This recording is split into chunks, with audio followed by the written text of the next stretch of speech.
So which treatment do you give for severe patients? Uh, Except, all the supportive treatment. Maybe you don't treat, it's okay. But you just...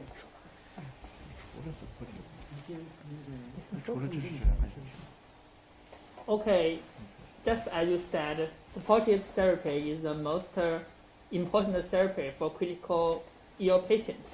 And actually, we add some medicines such as IVIG, and for some patients, we use some heparin to do some coagulation therapy. And sometimes, if you find there are some infections, antibiotics are being used. But as you said that we don't hope that there is any powerful antivirus therapy that will be very helpful in the critical ill patients. Because just as Dr. Xiao said that for our patients who develop to the severe stage, the duration of the disease is about 20 days or for 2 months. And at that time, the virus didn't the virus didn't cause so much symptoms, and we can find that the IgG and IgM is positive for these patients. So we think that we are dealing with the consequence caused by the COVID-19, but not the COVID-19 itself. So that's what we do in our critical ill patients. I want to give some comment about your question.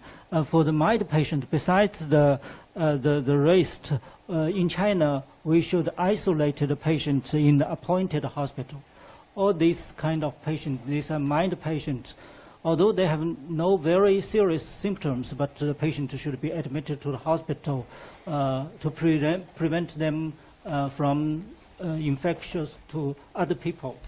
For the moderate disease, for the moderate patient, of course we can give them some medication such as IVIG, just my colleague said before.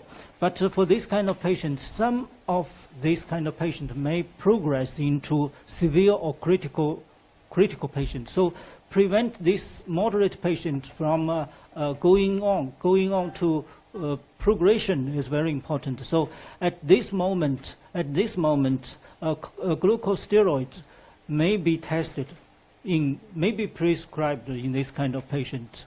In our hospital, in our intensive care unit, we use 40 milligram prednisolone to treat this 40 milligram twice a day to treat this kind of patient, and reduce the dose gradually. And sometimes interleukin-6 blocker or anti-interleukin-6 drug can be used, but the efficacy of these drugs need to be studied further.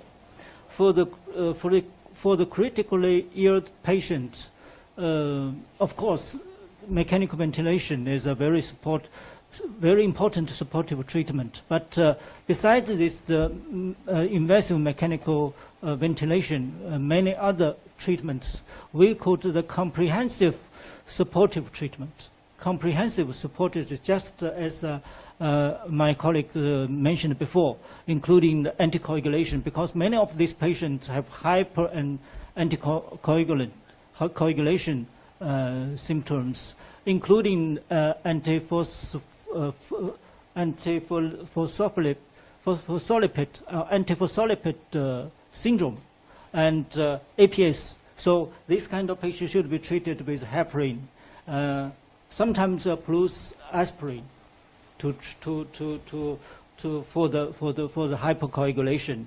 Also, the patient need the nutritional support. Maybe very, very important for the nutritional support. Also, the patient should pay attention to acid-base balance, electrolyte balance, etc., etc. In our hospital, in our ICU, we pay great attention to the comprehensive support for this kind of patients, besides the respiratory support.